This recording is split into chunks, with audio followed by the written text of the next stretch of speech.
Assalamualaikum warahmatullahi wabarakatuh. Ya, kita bertemu lagi tetapi dalam kuliah online. Video ini saya buat untuk mengisi kuliah online kita untuk mata kuliah pemasaran. Sebagai pendahuluan mungkin sudah disampaikan oleh Pak Roni Zakaria. Untuk yang berikutnya di sesi ini saya akan sampaikan materi pemasaran yaitu terkait dengan gathering information and forecasting demand. Pokok bahasan dalam materi kali ini adalah yang pertama, komponen-komponen dari sistem informasi pemasaran modern, kemudian manfaat dari record atau data internal perusahaan, keterlibatan dalam marketing intelligence system, metode kunci untuk melacak dan mengidentifikasi peluang dalam lingkungan makro, perkembangan penting lingkungan makro pemasaran saat ini, dan yang terakhir adalah bagaimana kita mengukur dan memperkirakan permintaan perusahaan dengan akurat.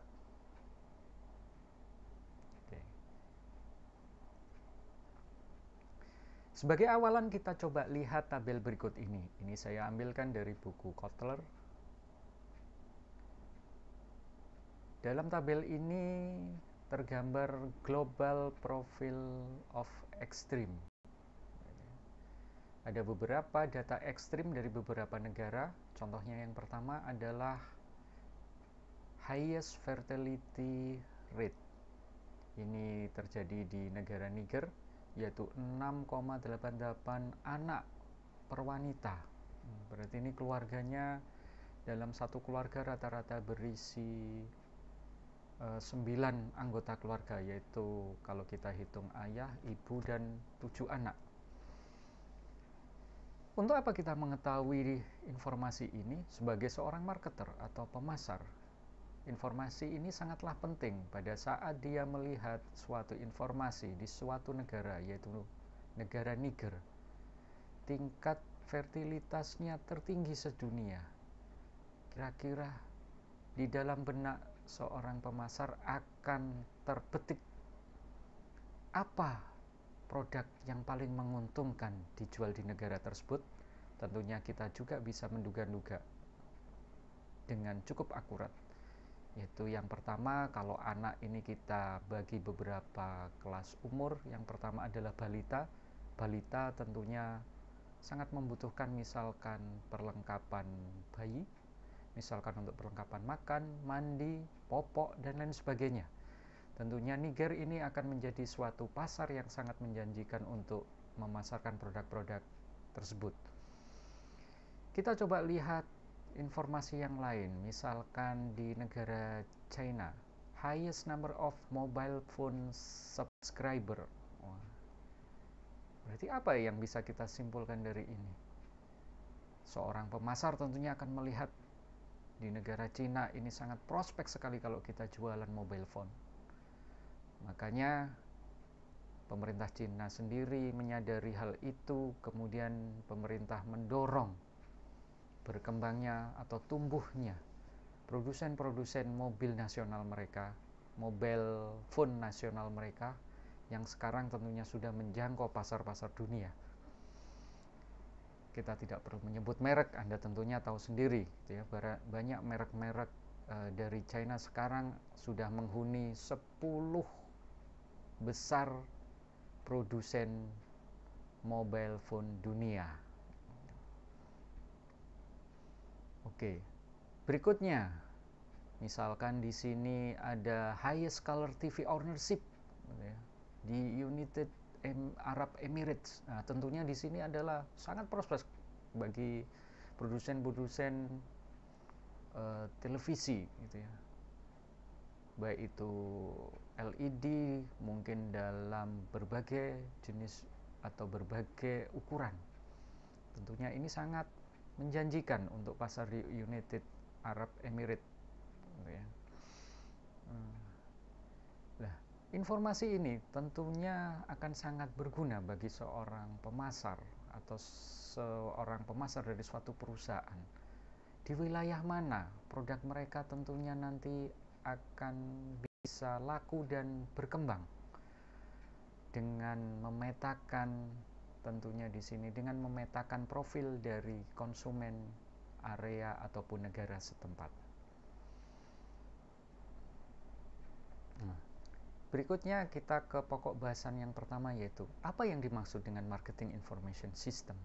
Nah, kalau kita mengacu pada slide yang sebelumnya, tentunya kita sudah bisa melihat informasi terkait dengan profil konsumen suatu negara tentunya sangat-sangat penting sekali bagi perusahaan untuk memetakan di pasar mana mereka bisa menjual produknya, di pasar mana produknya bisa berkembang. Nah, untuk mendukung informasi tersebut tentunya perusahaan harus juga menyiapkan yang namanya sistem informasi pemasaran. Apa itu definisi dari sistem informasi pemasaran? Yaitu sistem yang terdiri dari orang, peralatan, dan prosedur untuk mengumpulkan, menyortir, menganalisis, mengevaluasi, dan mendistribusikan informasi yang dibutuhkan sesuai waktu dan akurat kepada para pembuat keputusan pemasaran. Nah, tentunya di sini perusahaan yang memiliki sistem informasi pemasaran yang bagus, mereka memiliki keunggulan dibandingkan perusahaan yang sistem informasinya kurang bagus. Coba kita lihat, kalau kita bicara terkait dengan informasi, tentunya kita tidak bisa sembarangan mengkolek informasi. Informasi yang kita kumpulkan tentunya memerlukan pemeriksaan lebih lanjut. Pemeriksaan ini berupa apa? Ini ada beberapa pertanyaan untuk menguji atau memeriksa keputusan-keputusan yang diperlukan. Yang pertama adalah, keputusan apa saja yang Anda buat secara teratur? Kalau kita contohkan dalam lingkup marketing, keputusan apa? Tentunya misalkan merencanakan target penjualan, merencanakan strategi penjualan dan pemasaran, dan lain sebagainya. Kemudian informasi apa saja yang Anda butuhkan untuk membuat keputusan ini? Nah, kalau kita sudah merencanakan atau membuat target penjualan, tentunya informasi apa yang kita butuhkan? Ya, contohnya adalah informasi penjualan masa lalu.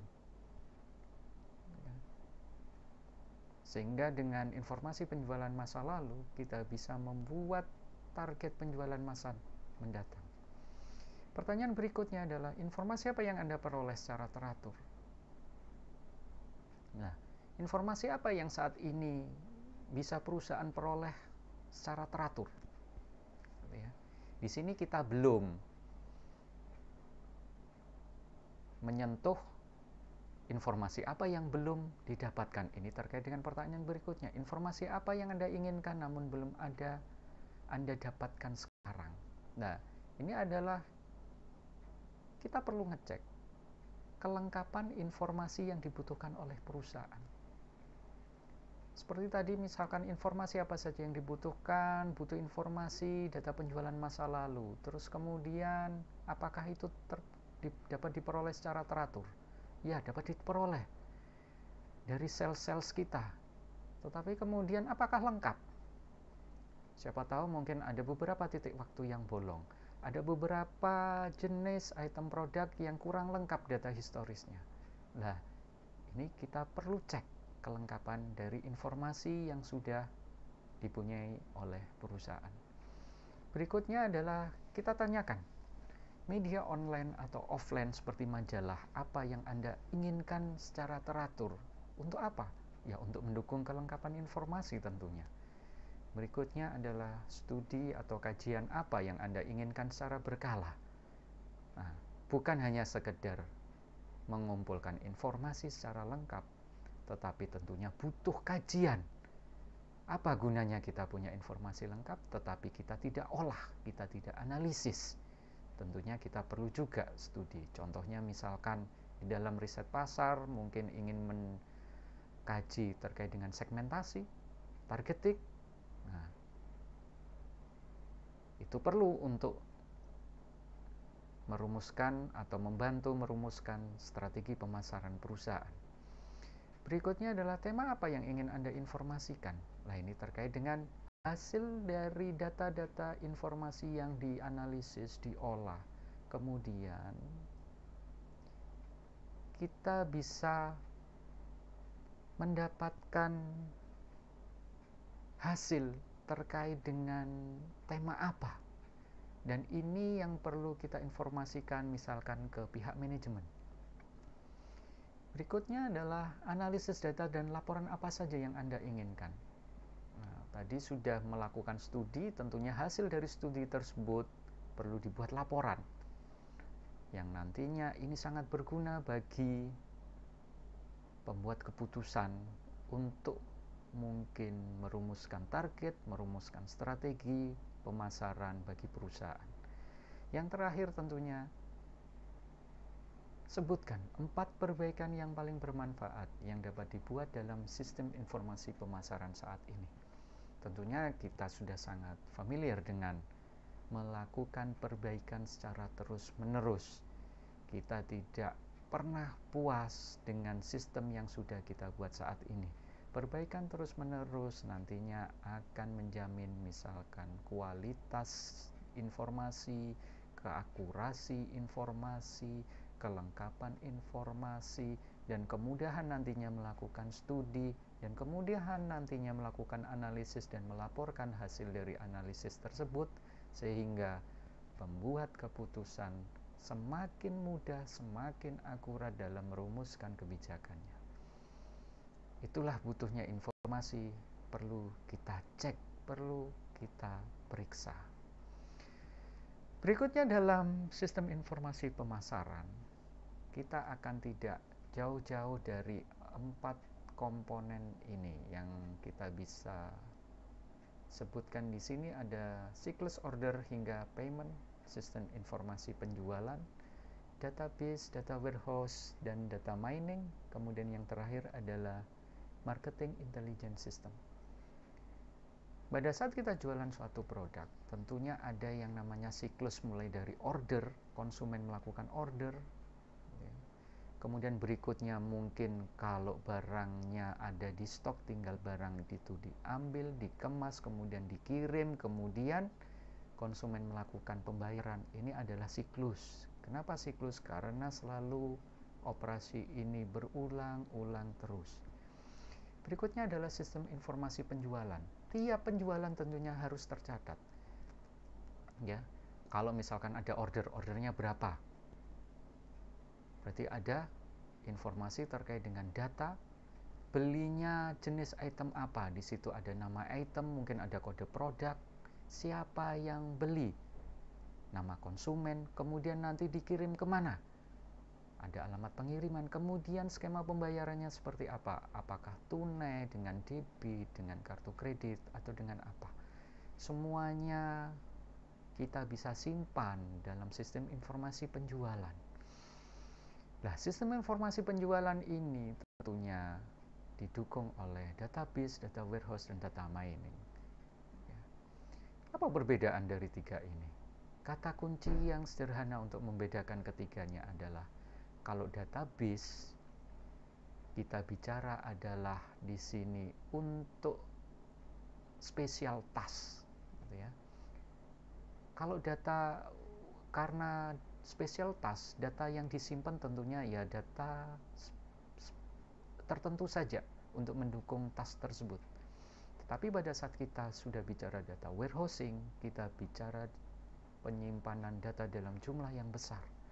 Untuk apa?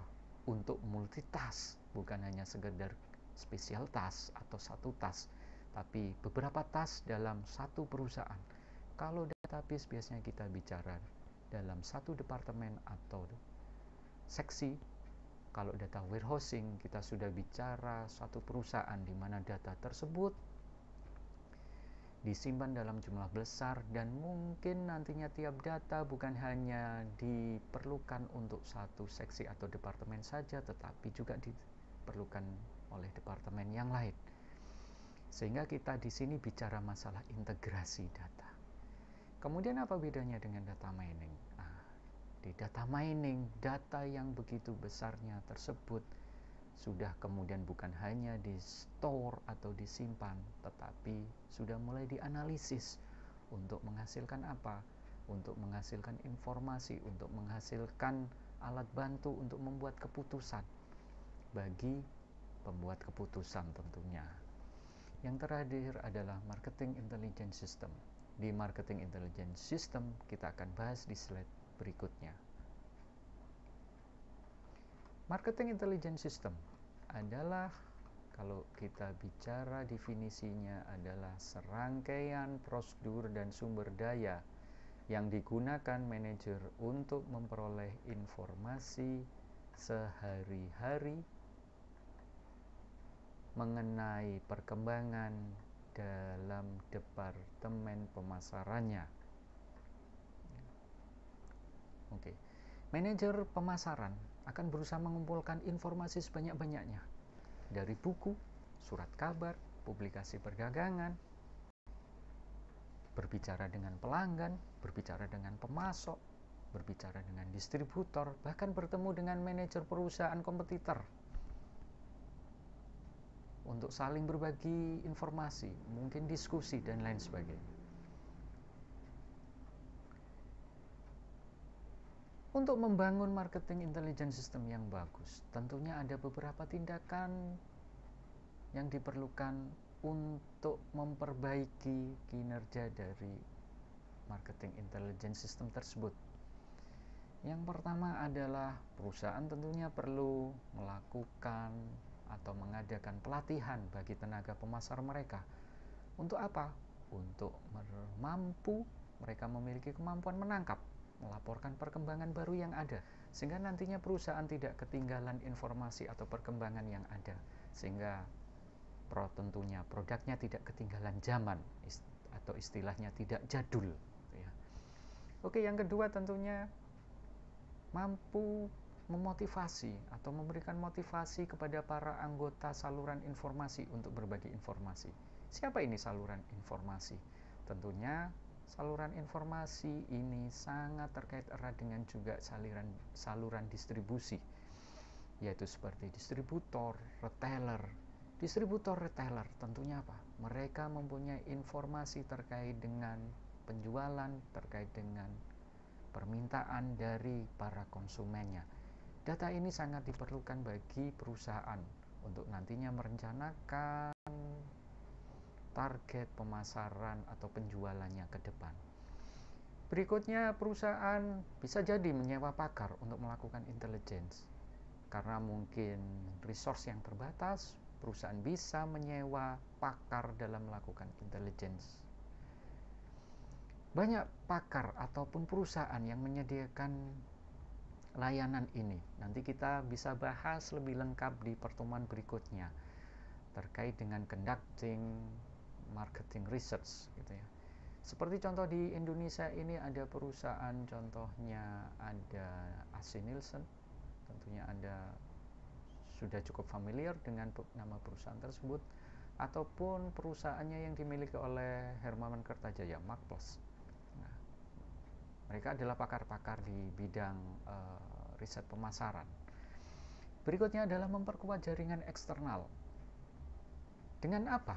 Dengan mengadakan trade show, gitu ya, pameran perdagangan, ataupun bahkan apa? Membeli produk kompetitor.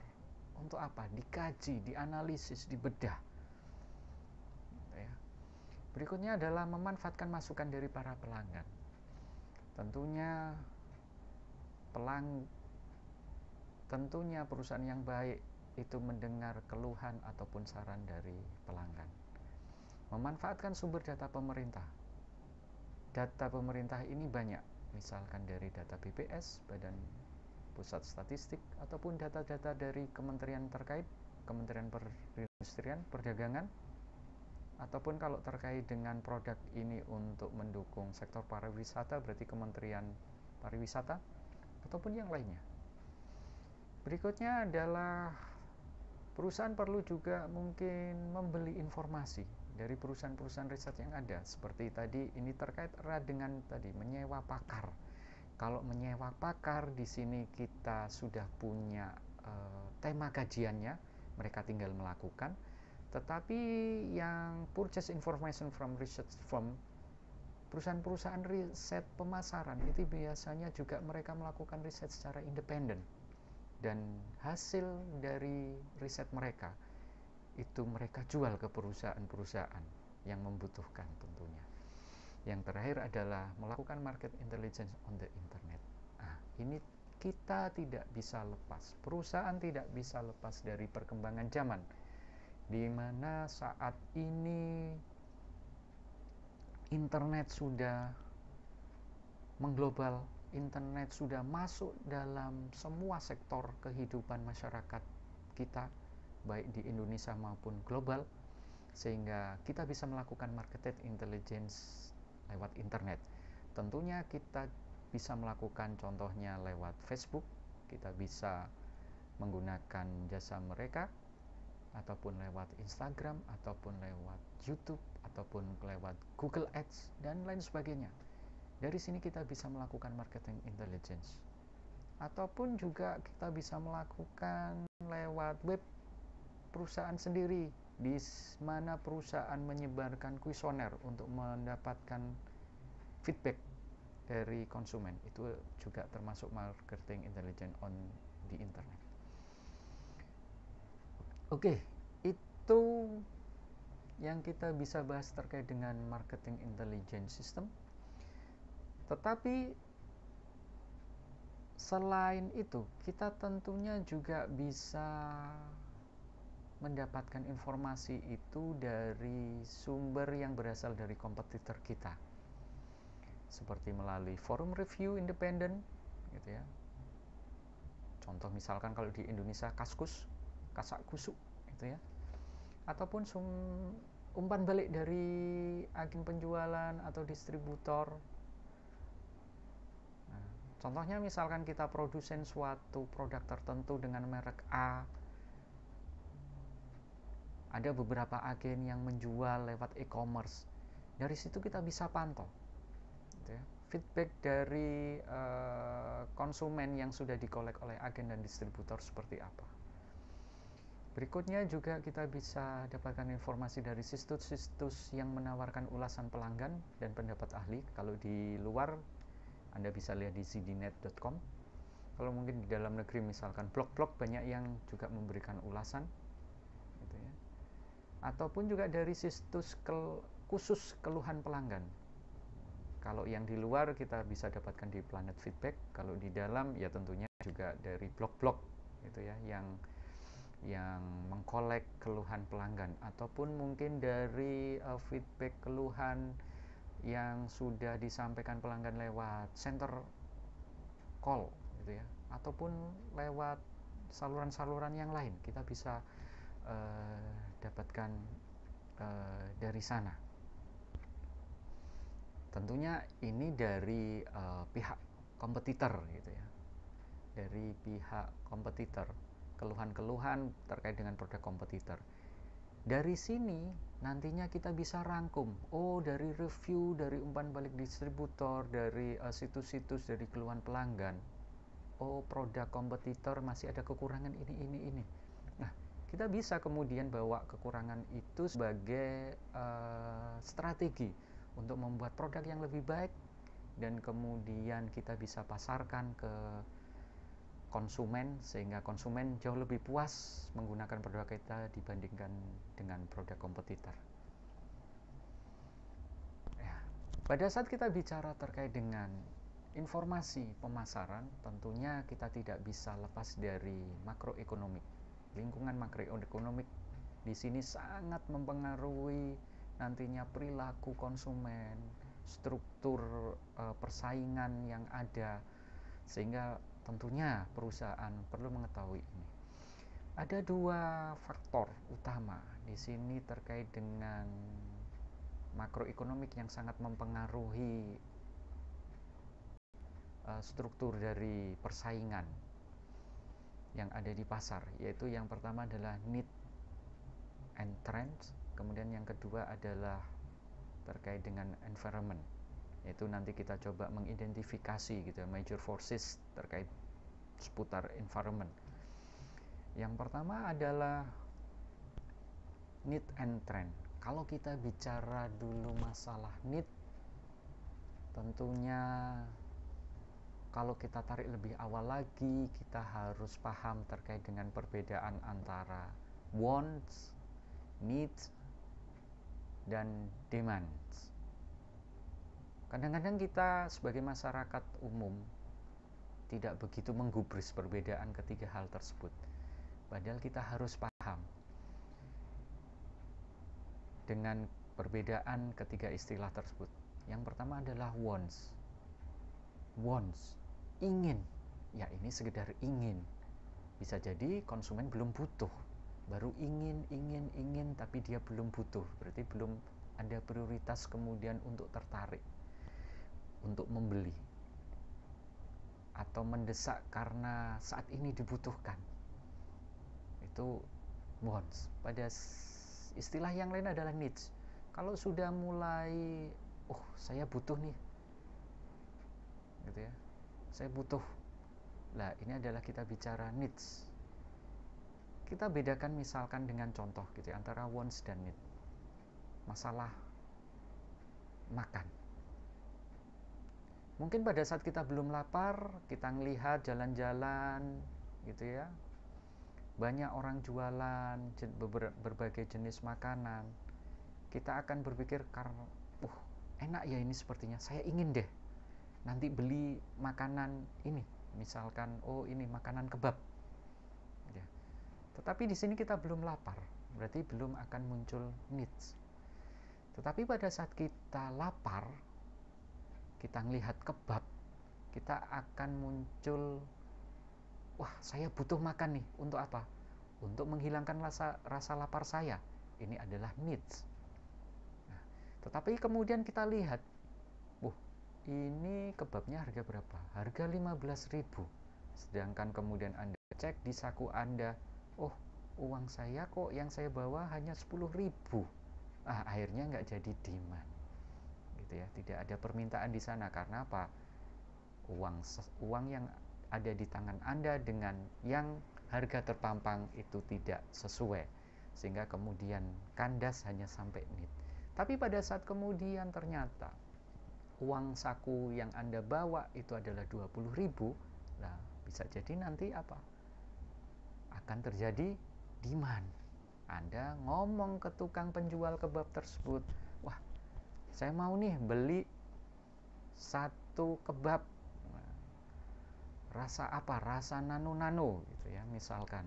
Nah, ternyata kemudian si penjual kebab bilang, maaf mas, kebabnya sudah habis. Lah, sehingga kemudian tidak bisa terjadi apa yang namanya istilah berikutnya adalah sales atau penjualan. Tetapi pada saat misalkan si penjual masih ada stok kebab, maka kemudian terjadi penjualan. Makanya di sini demand tidak selalu sama dengan penjualan. Itu adalah istilah-istilah seputar needs. Kemudian kita bahas terkait dengan trends. Trends secara umum ada 3 istilah lagi, gitu ya. Mungkin selama ini kita hanya ngomong trends. Sedangkan kalau kita bedakan di sini, kita ada 3 istilah yang berbeda. Pertama adalah fad. Fad ini adalah unpredictable, berumur pendek, dan tanpa makna sosial, ekonomi, dan politik. Contohnya apa? Tren di mode pakaian itu cenderung ke arah fad, bukan tren.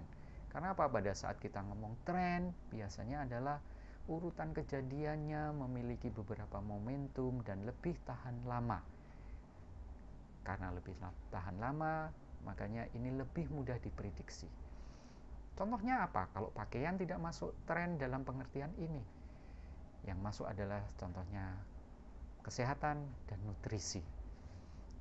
Itu lebih mudah diprediksi dan tahan lama. Kecuali kalau misalkan ada keadaan yang major, force major gitu ya, force major.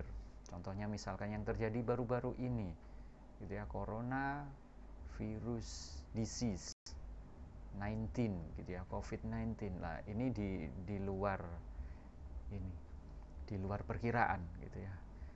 Kalau kita ambil contoh COVID, itu masuk apa? Nah, ini bukan masalah tren, karena ini kejadian luar biasa, tidak bisa kita masukkan dalam contoh fat trend ataupun mega trend. Yang terakhir adalah mega trend, perubahan besar terhadap sosial, ekonomi, politik, dan teknologi, dan baru memberi pengaruh sekitar 7-10 tahun kemudian. Ya, tapi pengaruhnya apa? Pengaruhnya sangat besar dan luar biasa. Ya, itu adalah mega trend. Contohnya adalah smartphone, di mana menggeser keberadaan buku fisik ke e-book, kemudian keberadaan real money ke e-money, dan sebagainya. Ini adalah yang disebut mega trend. Oke. Ya. Tren itu akan bisa membentuk bisnis landscape, gitu ya. Struktur bisnis akan terpengaruhi dengan adanya tren. Yang pertama adalah pergeseran besar di wilayah pusat-pusat kegiatan ekonomi, gitu ya. Mungkin kalau dulunya kita bisa bedakan antara negara maju, negara berkembang, sekarang gap tersebut sudah mulai terpangkas, gitu ya. Dimana pada saat investasi dari negara maju mengarah ke negara berkembang juga tidak tinggal diam, mereka juga mengembangkan R&D. Contohnya, ya, contohnya misalkan seperti Cina. Lah, ini adalah mulai bergeser dari negara-negara Eropa, Amerika, mulai bergeser ke negara-negara yang ada di Asia, gitu ya. Di Cina, India, Indonesia, dan negara-negara Asia lain mulai menggeliat. Nah, sehingga nantinya akan terkait dengan berikutnya, kita coba loncat gitu ya, munculnya struktur industri global baru, gitu ya, yang sebelumnya sangat didominasi oleh negara-negara maju, sekarang sudah mulai tidak ada dominasi lagi, sudah mulai negara Asia juga sudah mulai maju, sudah mulai bisa bersaing dengan negara-negara Eropa dan Amerika. Berikutnya adalah dengan adanya tren terjadi peningkatan aktivitas sektor publik. Nah, dengan coba Anda bisa lihat juga kondisi saat ini dengan adanya smartphone terjadi mega trend, di mana apa? Sektor publik, kalau dulunya misalkan untuk layanan sektor publik kita harus ngantri, pakai antrian dan sebagainya, membosankan, kita buang waktu, buang duit, gitu ya, buang tenaga. Sekarang sudah tergantikan dengan aplikasi-aplikasi yang memudahkan pelayanan di sektor publik. Ataupun juga transportasi, kalau dulunya bayar pakai uang cash, sekarang sudah bisa menggunakan digital money. Ini adalah peningkatan aktivitas di sektor publik. Berikutnya adalah perubahan landscape konsumen. Landscape konsumen pun juga berubah.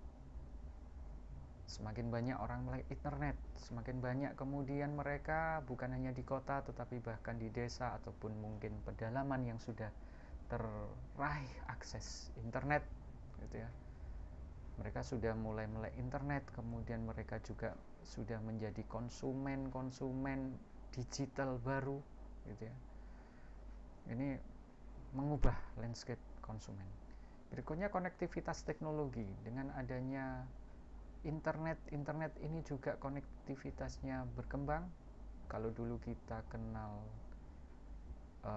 2G, gitu ya, kita nggak usah bahas 1G, 2G yang bisa untuk telepon, SMS, dan internet. Kalau 1G hanya untuk telepon, gitu ya. Tapi di 2G internetnya masih sangat terbatas. Kemudian berkembang ke 3G, sudah mulai mending, tetapi juga masih ngadat lelet, gitu ya.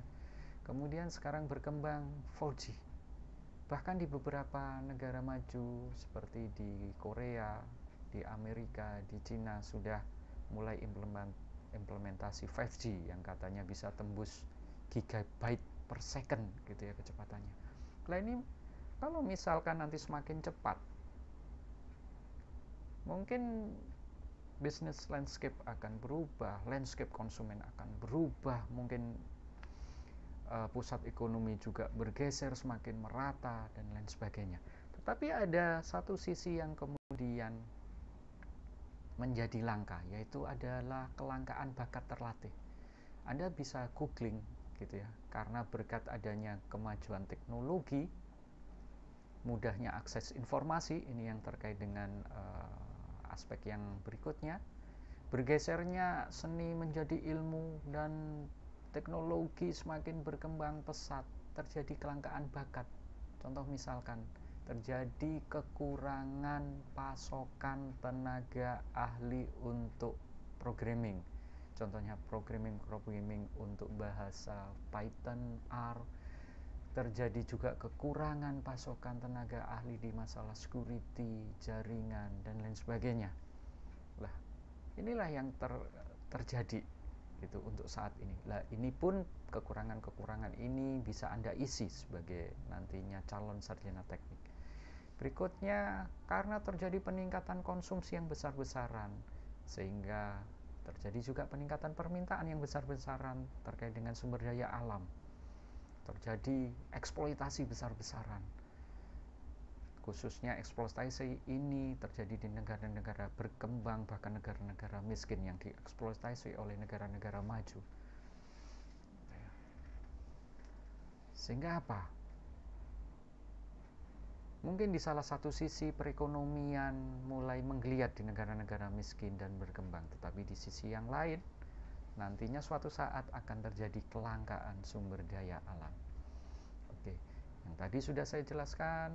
Yang berikutnya adalah struktur industri global baru, misalkan di Asia ya, muncul sebagai kekuatan ekonomi baru, kemudian mudahnya akses informasi, sekarang sudah ada konektivitas 4G, bahkan mungkin targetnya Indonesia nanti 2021 akan mengimplementasikan 5G gitu ya. Dan tentunya perubahan ini perlu adanya pengawasan. Jangan sampai kemudian nanti perusahaan-perusahaan besar melakukan monopoli, perusahaan-perusahaan kecil nantinya kemudian tidak bisa berkembang dan mati. Nah, sehingga pemerintah perlu melakukan pengawasan praktek bisnis besar, yaitu Anda tentunya kenal adanya Komisi Pengawas Persaingan Usaha (KPPU) gitu ya. Ini untuk mewujudkan peningkatan pada pengawasan praktek bisnis besar. Oke. Yang kedua tadi kita bahas terkait dengan environmental forces. Ada 6. Yang pertama demographic, economic, social, cultural, natural, technological, dan political, legal. Oke, kita bahas satu persatu. Yang pertama adalah demographic. Demographic itu seputar apa? Yang pertama tentunya adalah populasi, mulai jumlah dan pertumbuhan populasi. Anda bisa lihat di sini, pertumbuhan populasi di negara berkembang adalah 1-2% per tahun, sedangkan di negara maju hanya 0,3% per tahun. Anda bisa bayangkan apa yang terjadi. Itu nantinya akan mempengaruhi yang namanya population age mix. Gitu ya. Di negara-negara maju cukup banyak orang-orang tua. Gitu ya. Kelompok umur lansia itu cukup banyak dibandingkan dengan negara berkembang. Nah, berikutnya juga kita lihat di demographic ethnic market, gitu ya, keragaman konsumen berdasarkan suku. Ini juga akan bisa memunculkan keragaman pola konsumsi suatu masyarakat. Berikutnya adalah demografi, kita bisa kelompokkan dalam educational group, tingkat pendidikan gitu ya, mulai mungkin lulusan SD, SMP, SMA dan seterusnya. Kemudian pola rumah tangga, ada yang single, berarti yang jomblo gitu ya istilahnya. Kemudian single parents, baik duda ataupun janda itu adalah single parent. Kemudian married, nikah dan lain sebagainya, itu adalah pola rumah tangga. Berikutnya adalah geographical shift antara daerah perkotaan dan pedesaan. Nah, ini adalah potret demografik. Ini adalah faktor pertama gitu ya, yang nantinya bisa mempengaruhi lingkungan pemasaran.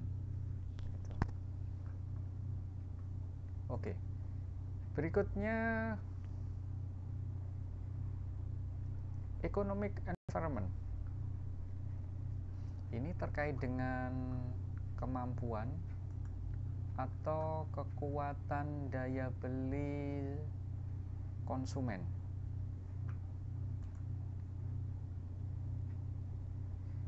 Daya beli konsumen sangat tergantung pada pendapatan, harga produk dan jasa, kemudian tabungan, hutang, dan ketersediaan kredit. Ya. Kalau kita bicara distribusi income, itu kita bisa bagi 5. Yang pertama adalah very low, ya. Berarti merata itu sangat rendah. Kemudian mostly low, berarti sebagian besar rendah. Kemudian ada dibagi 3, very low, very high, berarti ada yang sangat rendah, sangat tinggi. Kemudian ada yang dibagi menjadi 3, low, medium, and high. Dan yang terakhir adalah mostly medium. Itu kita kalau klasifikasikan distribusi income. Kemudian kalau terkait dengan simpanan atau tabungan, hutang, dan ketersediaan kredit, biasanya suatu negara yang memiliki pendapatan tinggi belum tentu memiliki tabungan yang tinggi. Ini tergantung dengan masalah pertama adalah melek finansial. Ya, beberapa negara yang masyarakatnya atau rakyatnya itu melek finansial biasanya sangat berkorelasi antara pendapatan tinggi, tabungannya juga tinggi. Pendapatan tinggi juga berkorelasi biasanya hutangnya juga tinggi, sehingga kemudian ketersediaan kredit dari perbankan juga tinggi. Oke. Kemudian, dari beberapa faktor ini, pendapatan, harga, tabungan, hutang yang tadi saya sebutkan berkorelasi, ada satu hal yang menarik, yaitu consumer psychology yang mungkin terjadi anomali di sini. Bisa jadi pendapatan tinggi belum tentu belanjanya tinggi. Tetapi sebaliknya, bisa jadi yang pendapatannya rendah harusnya belanjanya rendah tetapi tidak. Pendapatan rendah tapi belanjanya tinggi. Loh, terus dari mana untuk menutupi kekurangan? Ya, kemudian mereka mengakses hutang. Gitu ya.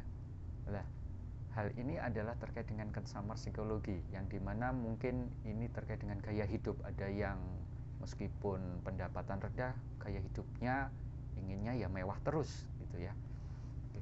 Ini terkait dengan economic environment yang berpengaruh terhadap makroekonomik. Ya. Berikutnya apa yang berpengaruh terhadap makroekonomik? Yaitu social cultural environment. Ini kalau kita lihat adalah hubungan dengan dirinya sendiri, hubungan diri dengan orang lain, hubungan diri di dalam organisasi, hubungan dirinya di dalam masyarakat, hubungan dirinya dengan alam, dan hubungan dirinya dengan alam semesta. Secara umum kita bisa juga bagi social cultural environment itu bisa dilihat dalam aspek topografi. Topografi itu adalah kita bisa lihat berdasarkan permukaan bumi, gitu ya. Ada yang dataran rendah, pantai, dataran tinggi. Tentunya masyarakat yang hidup di dataran tinggi, pergunungan, dataran rendah, dan dekat pantai, ataupun kemudian di dekat dengan sungai, itu memiliki perilaku yang berbeda-beda. Berikutnya adalah bahasa, gitu ya. Tentunya apalagi kalau di Indonesia memiliki sekian banyak suku bangsa dan juga memiliki sekian banyak budaya terkait dengan culture dan juga sekian banyak bahasa. Ini juga akan memiliki perilaku yang berbeda-beda yang nantinya mempengaruhi social cultural environment. Berikutnya adalah agama atau kepercayaan. Ini juga bisa memicu perilaku yang berbeda-beda antar penganut agama yang berbeda. Yang terakhir tentunya keberagaman dari keseluruhan tadi, keberagaman dari etnis, keberagaman dari pemeluk agama, ini juga menciptakan social cultural environment tersendiri. Tiap negara, tiap daerah memiliki social cultural environment yang berbeda-beda. Contoh ini adalah social culture di masyarakat di Amerika gitu ya. Sukanya apa aktivitas pada saat mereka senggang? Yaitu membaca, menonton TV, mungkin jalan-jalan dengan keluarga, nonton di bioskop, memancing dan lain sebagainya. Bagaimana dengan masyarakat di Indonesia? Tentunya sangat berbeda gitu ya. Apalagi sekarang sudah ada yang namanya internet gitu ya. Tiap orang hampir memiliki gadget sendiri, bahkan ada satu orang memiliki beberapa gadget. Ini tentunya teknologi akan juga mempengaruhi makroekonomik lah. Teknologi ini nanti akan kita bahas di slide berikutnya. Berikutnya adalah natural environment. Nah, tadi sudah dibahas adanya eksplorasi yang besar-besaran gitu ya, karena memang permintaan akan suatu produk atau banyak produk gitu yang meningkat karena pertumbuhan populasi. Lah, eksplorasi yang besar-besaran ini tentunya nanti akan menimbulkan apa yang namanya kelangkaan raw material gitu ya. Sekarang sumber daya alam misalkan air bersih gitu ya, air tanah sudah mulai berkurang, kemudian gas, kemudian BBM gitu ya, bahan bakar fosil juga sudah mulai berkurang. Suatu saat akan terjadi kelangkaan itu. Makanya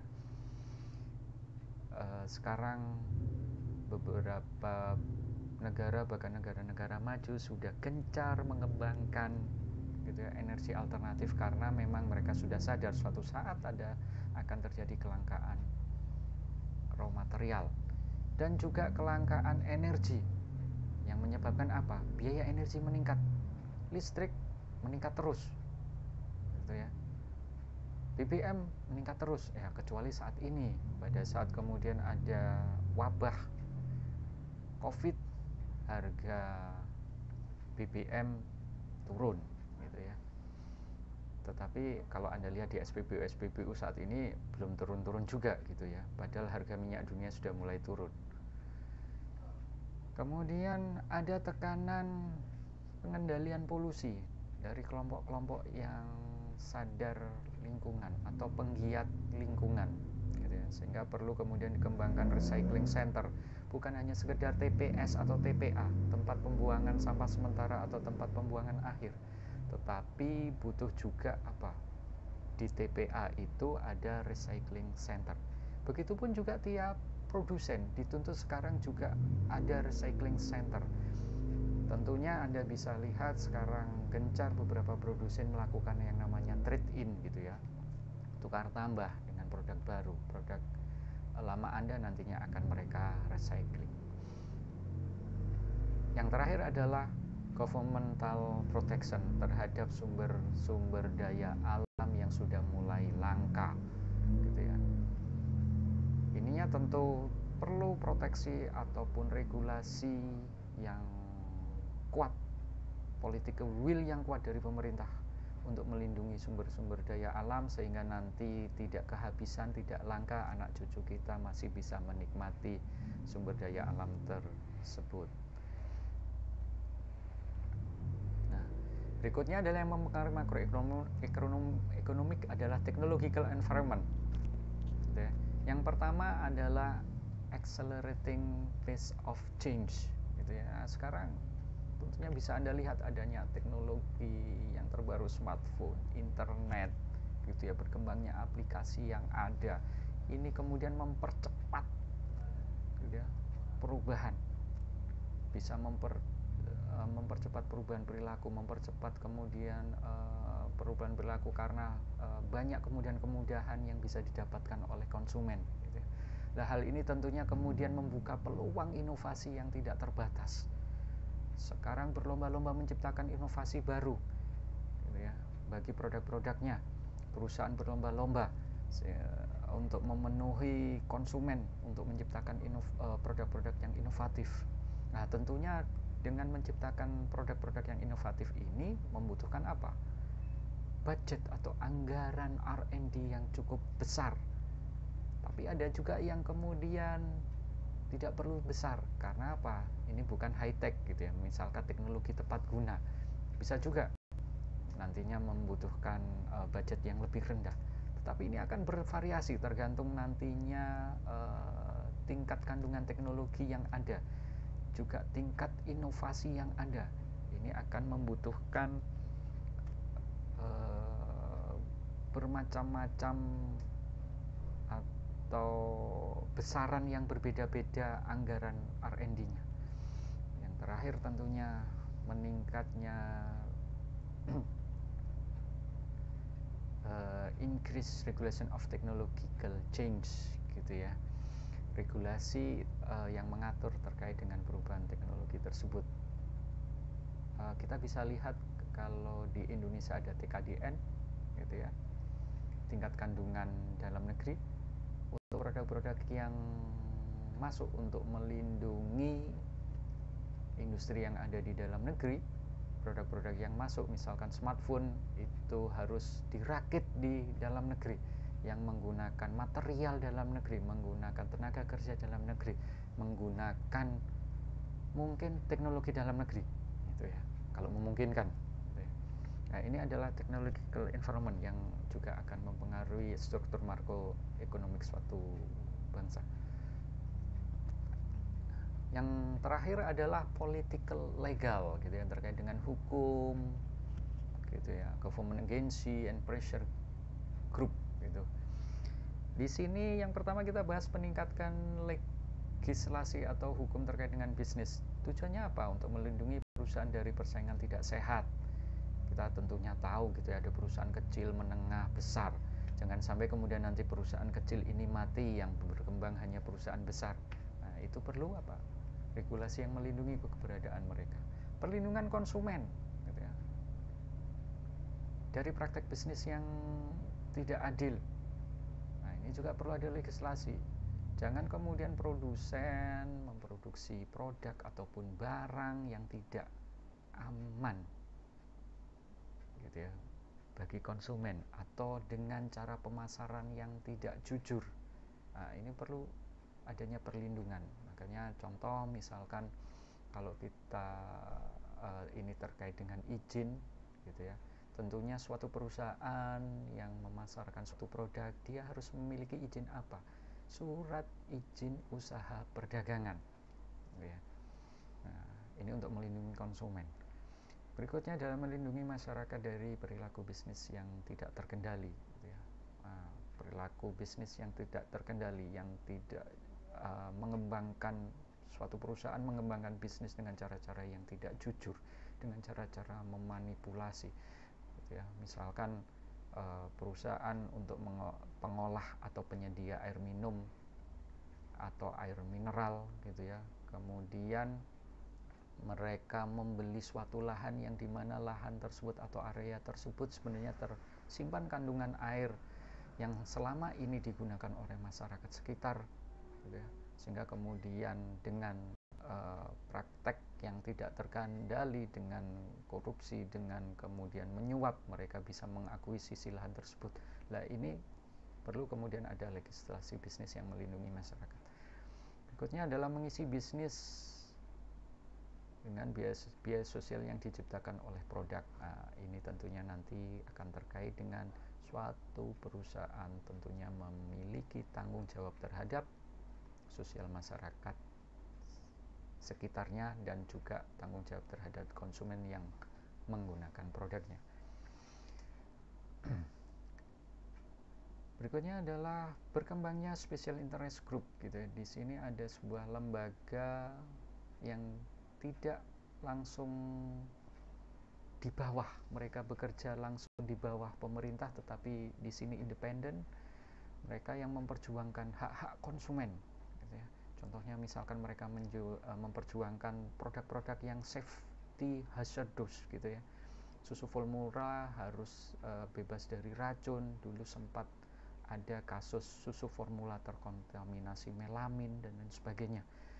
Terus kemudian obat, gitu ya. Kalau kita lihat dari sisi pemerintah sudah menyediakan yang namanya ada lembaga, ya, BPOM, gitu ya, Badan Pengawas Obat dan Makanan.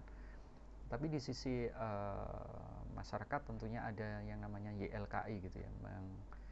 Mereka juga Yayasan Lindung Konsumen Indonesia, yang mereka juga dari sisi non government, gitu ya, selalu memantau produk-produk yang ada di pasaran, gitu.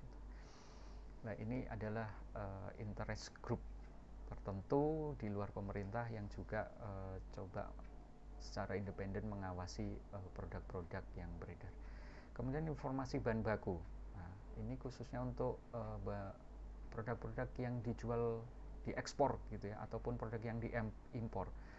Tentunya harus memiliki tracing yang jelas. Contoh misalkan produk CPO kita, gitu ya, CPO, crude palm oil, itu kita di-ban oleh masyarakat ekonomi Eropa. Alasan mereka adalah bahan bakunya adalah dari pohon kelapa sawit, di mana pohon kelapa sawit tersebut ditanam di area yang dulunya adalah hutan, gitu. Sehingga mereka ban, gitu ya, karena kelapa sawitnya ini adalah mengurangi hutan, gitu ya, atau kemudian merusak hutan yang sudah ada. Itu adalah pentingnya informasi bahan baku. Berikutnya adalah item pilihan yang banyak, gitu ya, sehingga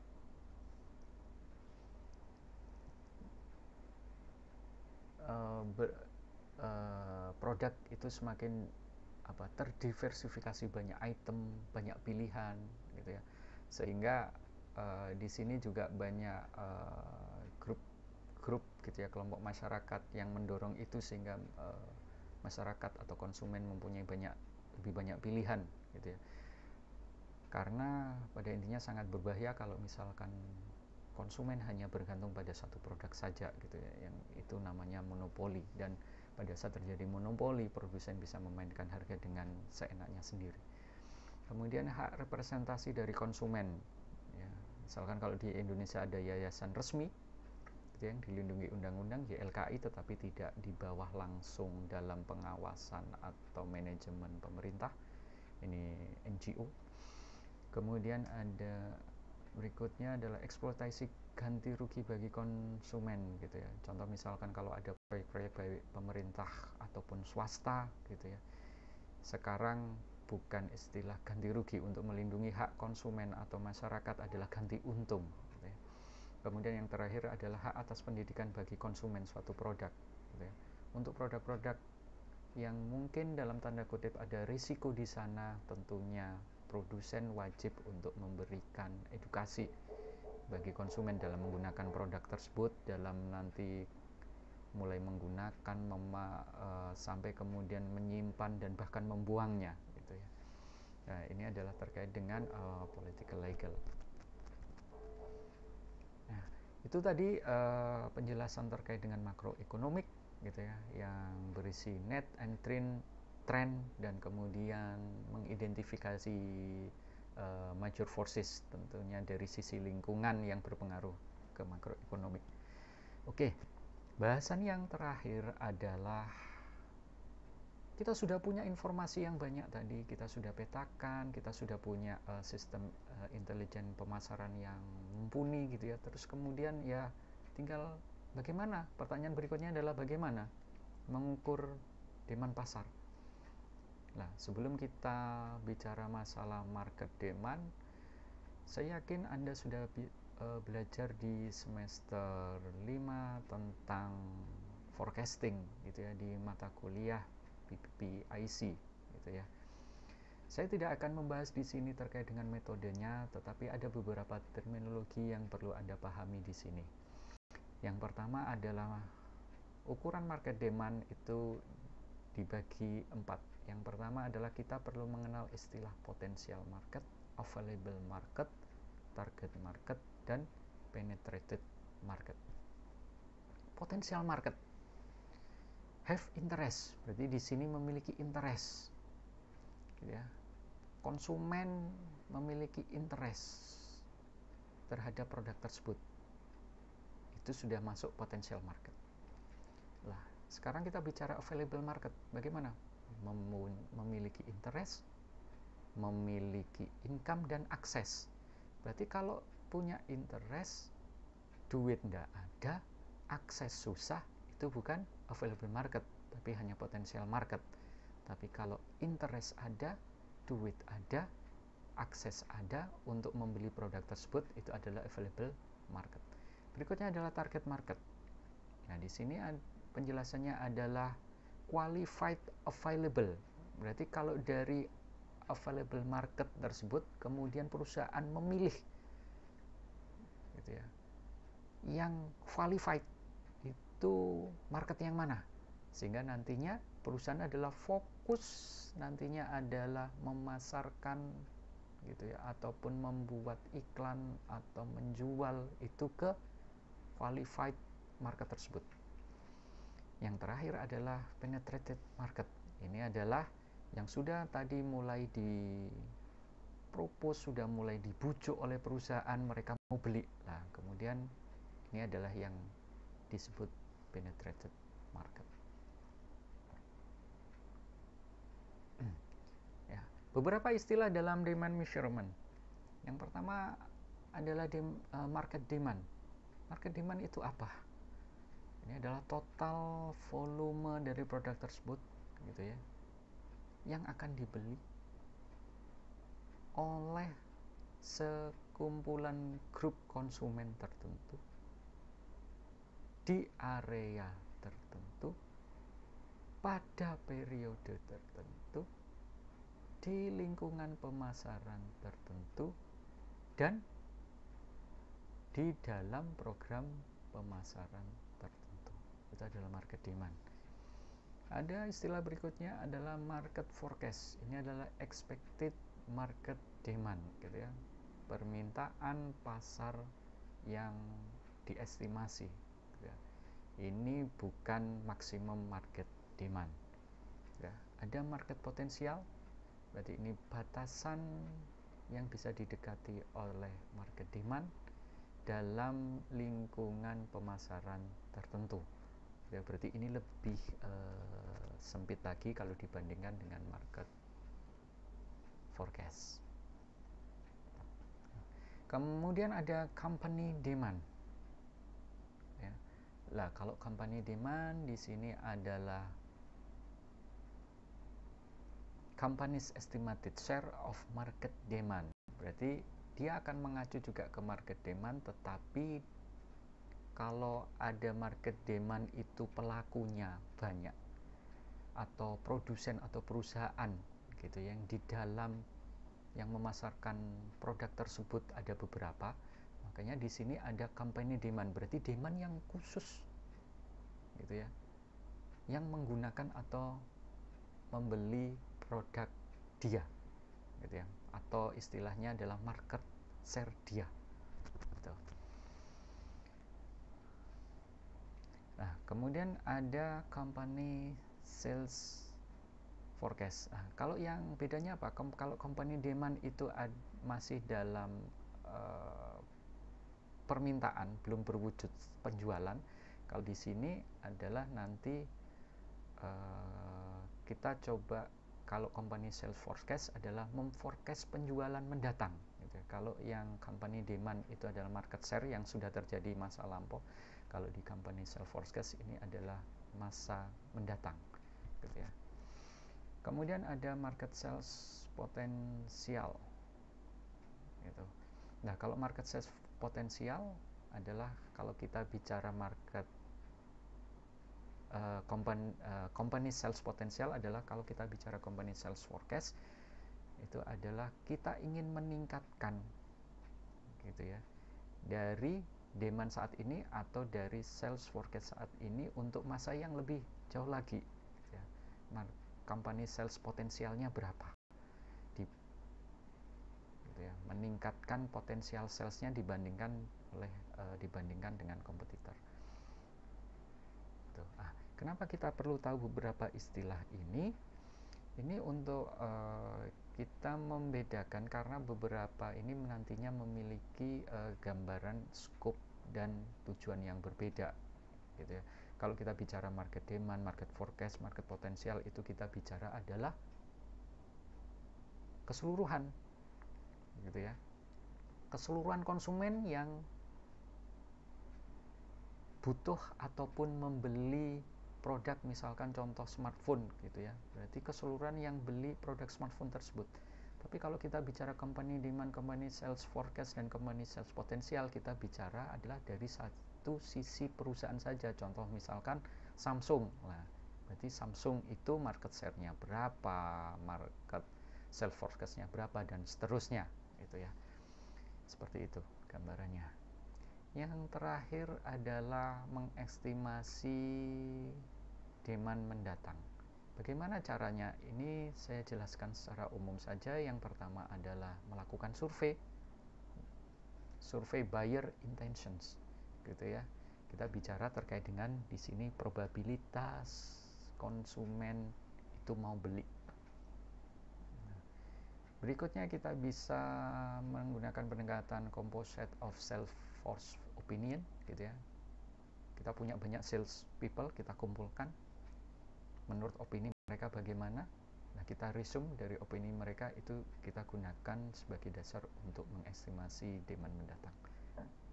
Ataupun yang ketiga adalah expert opinion. Nah, kalau ini kita bisa menggunakan apa? Opini dari dealer, distributor, supplier, marketing konsultan, atau asosiasi perdagangan. Berikutnya adalah menggunakan past sales analysis. Nah, ini yang sudah pernah Anda pelajari di mata kuliah PPIC. Anda menggunakan time series method, gitu ya. Di situ ada moving average, ada exponential smoothing, gitu ya. Ada mungkin winter, dekomposisi, hold model, dan lain sebagainya. Nah, dari sini biasanya ada asumsi tertentu, yaitu apa? Pola data masa lalu akan berulang ke masa mendatang. Itu asumsinya. Yang berikutnya adalah market test method, gitu ya. Di sini pihak perusahaan coba market test, gitu ya. Coba menjual produk di area tertentu. Contoh misalkan dia coba menjual ke 100 orang. Ternyata ada 10 orang yang mau beli. Nah, kita bisa menggunakan pendekatan itu. Kalau populasi di sana ada 100.000, berarti peluang kita adalah bisa menjual 10.000 produk kita. Itu adalah cara untuk mengestimasi future demand yang berikutnya. Ya, oke, itu kuliah yang bisa saya sampaikan.